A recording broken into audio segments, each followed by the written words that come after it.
po, nagre-repack po tayo ng pamaskong handog mula kay Mayor Joy, kay Rapi Tolpo, Ral Tolpo, then kay Goody Liban, kay Madam Joy, ito po yun, sa ating Mayor. Mayroon po tayong, binigyan po tayo ng 5 bag. Tapos, kay Sir Goody Liban, isa. At isang sako po mula kay Sir Rapi Tolpo.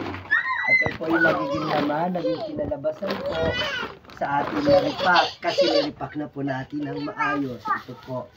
Yan. Yan. Ito po yung laman ng bag. Yan. At ito.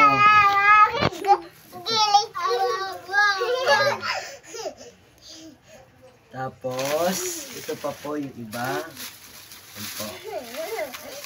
Yan po. Ngayon, ang mga laman ito, tayo po ay nakaipon po ng 25 na balot.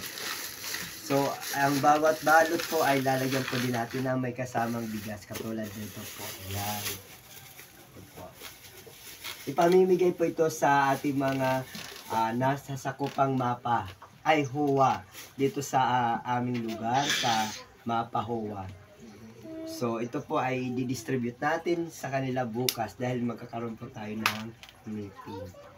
Yan po. So, para siyempre sa pagdalo nila ng meeting, sa kanilang pag-uwi, at least meron silang dalang pamaskong handog mula sa mga may mabuting kalooban mula sa ating buting mayor, kay Goody Liban, sa mga councilor din, kay Sir Rapi Tolpo, ating congressman. Salamat po. Maraming salamat po.